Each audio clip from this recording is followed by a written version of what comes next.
नमस्कार, आदाब, जोहार। मैं मोहम्मद फैसल और आप देख रहे हैं जेके न्यूज नेटवर्क।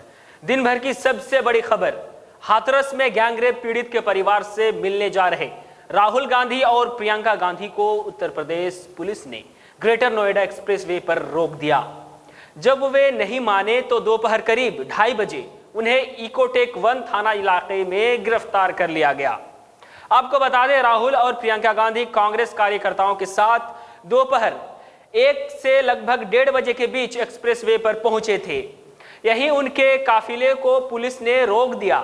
इसके बाद वे पैदल ही आगे बढ़ने लगे। इस बीच पुलिस उन्हें समझाती रही। कुछ दूर चले जाने के बाद पुलिस ने फिर उन्हें रोक दिया। धक्का मुक्की में राहुल जमीन पर गिर गए। कांग्रेस नेताओं का कहना है कि राहुल के हाथ में चोट लगी है। इस पर राहुल गांधी ने क्या कहा? राहुल गांधी ने पुलिस से कहा, मैं अकेला जाना चाहता हूं, शांति से जाना चाहता हूं।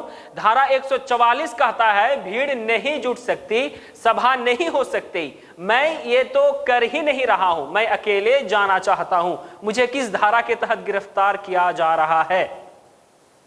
धारा 188 के तहत मुझे कैसे गिरफ्तार किया जा रहा है? मैं क्यों अकेला नहीं जा सकता? मैं कौन से ऑर्डर नहीं माने? उन्होंने आगे कहा, मैं पूछना चाहता हूं कि क्या इस देश में केवल मोदी जी, आरएसएस और भाजपा वाले ही पैदल चल सकते हैं? क्या एक आम इंसान पैदल नहीं चल सकता? उधर उत्तर प्रदेश में हाथरस के बाद अब बलरामपुर जिले के गौनसड़ी इलाके में दलित युवती से गैंगरेप की घटना सामने आई है। यहां 22 साल की छात्रा को पहले किडनैप किया गया, फिर नशे के इंजेक्शन से बेहोश कर 2 आरोपियों ने दुष्कर्म किया।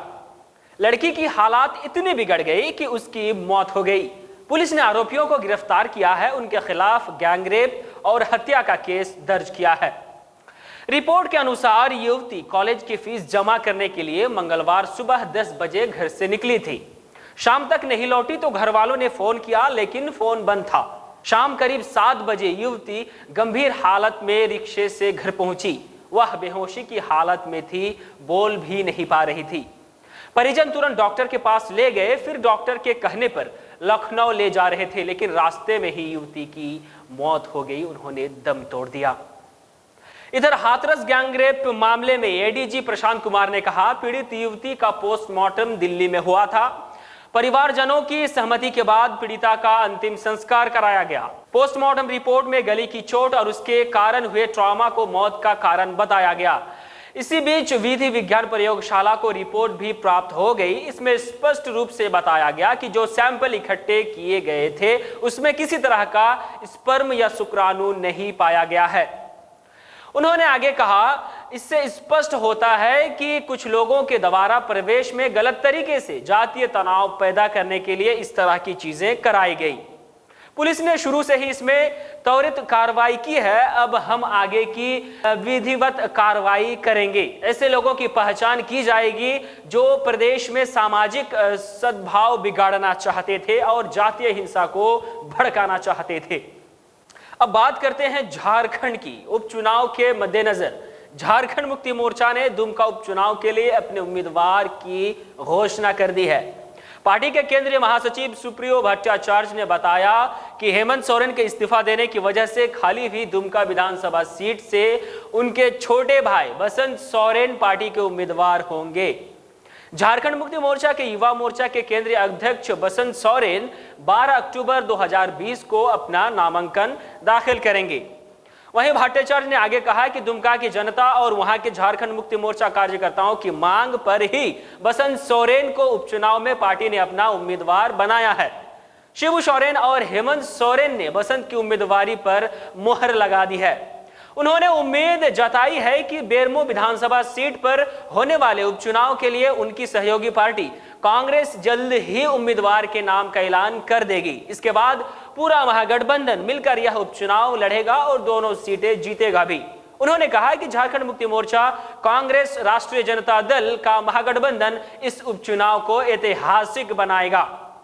इधर उपचुनाव के विषाद बिछने के बाद भी आजसू ने अभी तक भारतीय जनता पार्टी को समर्थन देने की घोषणा नहीं की है। राज्य में विपक्षी गठबंधन के दोनों साझेदारों भाजपा और आजसू में बेरमो विधानसभा सीट को लेकर खींचतान मची है। इस बारे में पूछे जाने पर आजसू प्रवक्ता देवशरण भगत ने बताया कि पार्टी अध्यक्ष को इस मामले में निर्णय के लिए अधिकृत किया गया है। अंतिम रूप से अभी कोई फैसला नहीं हुआ है। इस रुख को देखते हुए भाजपा आजसू सुप्रीमो सुदेश महतो को मनाने में जुट गई है। पिछले विधानसभा चुनाव में बेरमो सीट पर भारतीय जनता पार्टी और आजसू के उम्मीदवार आमने सामने खड़े थे। बेरमो में आजसू समर्थकों का भी अच्छा खासा आधार है। ऐसे में आजसू का साथ लिए बिना भाजपा को मुश्किलों का सामना करना पड़ सकता है। जल्द ही आजसू सुप्रीमो के साथ भाजपा नेताओं की इस मामले में बैठक होने की संभावना है। उपचुनाव की विषाद विछने के बाद दलीय मोहरों की ओर प्रदेश की जनता की नजरें टिकी है। दुमका में तस्वीरें लगभग साफ हो चुकी हैं। भारतीय जनता पार्टी सूत्रों का कहना है कि पूर्व मंत्री लोइस मरांडी का उम्मीदवार बनना लगभग तय है। केंद्रीय नेतृत्व जल्द ही इसकी घोषणा कर सकती है।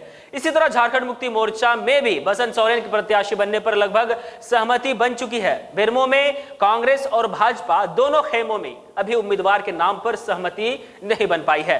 कांग्रेस में राजेंद्र सिंह के निधन से खाली हुई सीट पर उनके दोनों बेटों कुमार जयमंगल और कुमार गौरव में से एक को चुनने की चुनौती है। दोनों बेटों में सहमति नहीं बनने पर कांग्रेस तीसरे उम्मीदवार को भी उतार सकती है। इसी तरह भाजपा में पूर्व विधायक योगेश्वर महतो बाटुल और पूर्व सांसद रविंद्र पांडे में से एक के नाम पर जिज मची है। भारतीय जनता पार्टी आजसू के बाद अब राजद, जी हां, झारखंड के पूर्व मंत्री राधाकृष्ण किशोर आज राष्ट्रीय जनता दल में शामिल हो गए। विधानसभा चुनाव बिहार में हो रहा है और उसका प्रभाव झारखंड में भी देखने को मिल रहा है। चुनाव से पूर्व दल बदल होना एक सामान्य बात हो गई है। इसी क्रम में आज रांची में आयोजित एक मिलन समारोह में राधाकृष्ण ने लालू यादव की पार्टी राजद का दामन थाम लिया। बता दें कि 4 दिन पहले राधाकृष्ण किशोर ने रांची स्थित केली बंगले में रह रहे राजद सुप्रीमो लालू प्रसाद यादव से मुलाकात की थी। इसके बाद से ही यह अटकलें लगाई जा रही थी कि राधाकृष्ण राजद में शामिल हो सकते हैं। राजद में शामिल होने के मौके पर राधाकृष्ण ने कहा कि समय, काल और परिस्थितियों के अनुरूप राजद में शामिल होने का निर्णय लिया है। व्यक्ति खुद का प्रबंधक होता है और उसे अपने जीवन का मैनेजमेंट खुद करना पड़ता है। उन्होंने आगे कहा कि मेरा प्रयास रहेगा कि राजद के कार्यकर्ता, मंत्री सत्यानंद भोक्ता, प्रदेश अध्यक्ष अभय सिंह आदि के साथ मिलकर राज्य में राजद को और मजबूत करेंगे। अभी के लिए बस इतना ही। बने रहें जेके न्यूज नेटवर्क के साथ और हमारे यूट्यूब चैनल, फेसबुक पेज और वेबसाइट को आप फॉलो करते रहें और हमारा यूट्यूब चैनल को आप सब्सक्राइब जल्द से जल्द करें। धन्यवाद।